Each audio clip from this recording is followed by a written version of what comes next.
So today I'm just going to show a little recipe that I've been making for a low calorie, high protein cheesecake. So basically this is a recipe I got from tigerfitness.com, so shout out to them for this. But I'm just going to show you guys how I do it. I do it just a little bit differently, and I think it's a really good dieting hack overall, and they turn out pretty good. So I'm just going to show you all the ingredients you're going to need and just kind of the steps and the little bit of changes I made to the recipe. So first thing, instead of making a whole cake, I just think it was just better for me to just do it in like muffin. So muffin form, got a little muffin pan and some liners. So I'm gonna do that, and the whole recipe makes 10 individual, just like a touch under 10 individual cheesecakes. So we're gonna use that. The other ingredients that we're gonna use are fat-free cream cheese. So this is gonna really bring down the fats to almost nothing.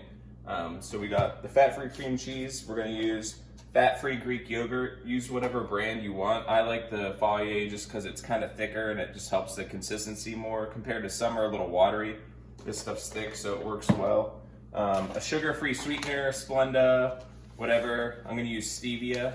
There is still calories in this, so I calculated it. There's less than a gram of carbs per half gram. So we're gonna add 3/4 cups of this, and it comes out to like a really low amount of carbs. There's still carbs in it, but I have it calculated in there. And we're gonna need 2 eggs. So get those, and protein of your choice. So I'm just gonna use this MTS isolate graham cracker flavored. Depending on what kind, if you use whey, it's going to add a little bit more fat. Depending on the flavor you use, it's going to change the flavor of the cheesecakes, obviously, so you can experiment with which flavors you like. I tried a strawberry cheesecake flavored for the cheesecake, but I actually like the graham cracker flavor more. And since this is an isolate, it helps keep down the calories a little bit. You're going to need a mixing bowl and a spatula.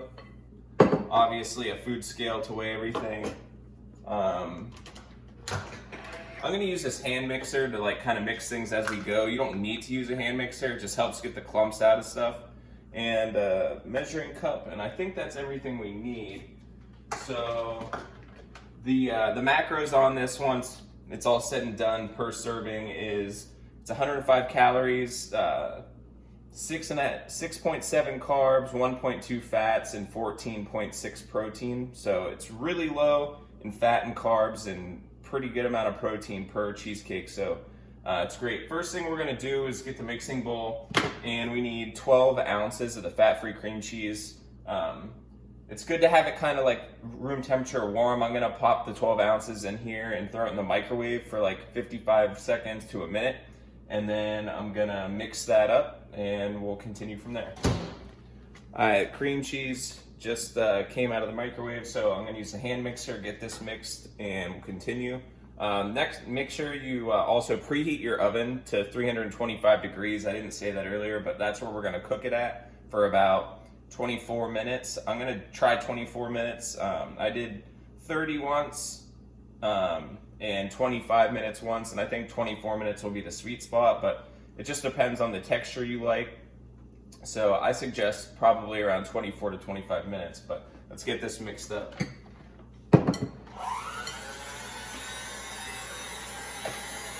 All right, so we got the cream cheese mixed up. Next thing we're gonna do is add 3/4 cups of sweetener. So I'm gonna grab my stevia and add that. I'm just gonna kind of measure it out. Make sure I get it accurate.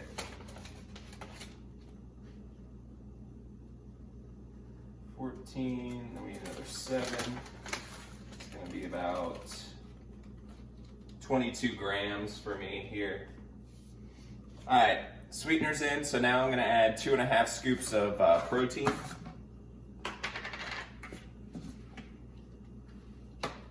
I like to just do it by the gram instead of the scoop to make it more accurate. All right, now the protein's in, we need 2 eggs. I suggest cracking them and beating them in separate and then adding it in. So we're gonna do that and then mix that all together first before adding the yogurt. All right, got the eggs beat up. We're gonna add these in and mix all this together again with the hand mixer. Get it nice and mixed together, smooth before we add the yogurt.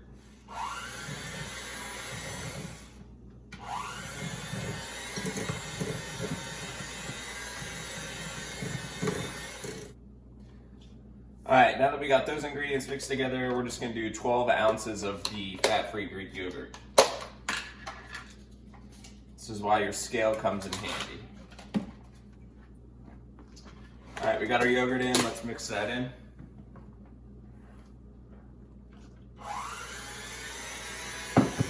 All right, so we got all our ingredients now mixed together. The next step is just gonna be portioning them out into the muffin pans. So what I found is I can get about 3 ounces of this batter into each one of the muffin cups, 10 cups.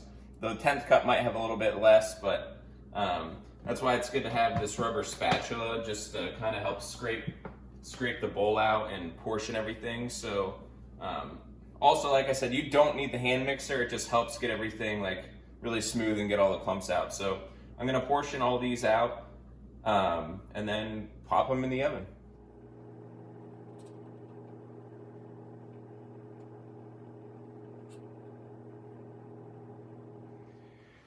All right, they're all in the pan. Now we're just gonna slip them in the oven for about 24 minutes.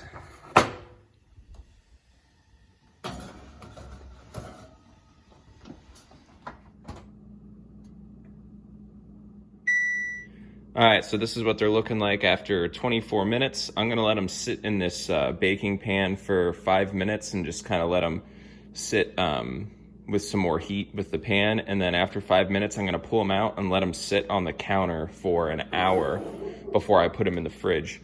After they sit on the counter for an hour, you can put them in the fridge, and I suggest letting them sit overnight or like a whole 24 hours before you eat them for them to turn out the best. All right, so these things have been sitting here for 5 minutes. Now I'm gonna pull them out of the tray and just let them sit on the counter for an hour before I put them in the fridge.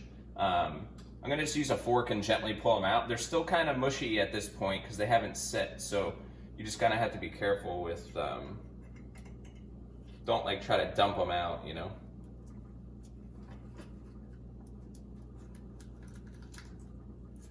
So yeah, that's the recipe. It's really important, like I said, to let them sit for an hour outside of the pan and then put them in the fridge overnight before you eat them, but they're gonna turn out really good and you'll be surprised with how low the macros are. Like, they taste pretty decent. You can put whatever toppings you want on them. I'll put PB2 or peanut butter or jelly, or you can get creative. You can like totally add things inside or do whatever, but this is just the base of it, the basics. And you can kind of top it with whatever you want. But yeah, if you have any questions, comments, leave it below. Hit a subscribe. If you want any more recipes or food stuff, just let me know, and hope you enjoy.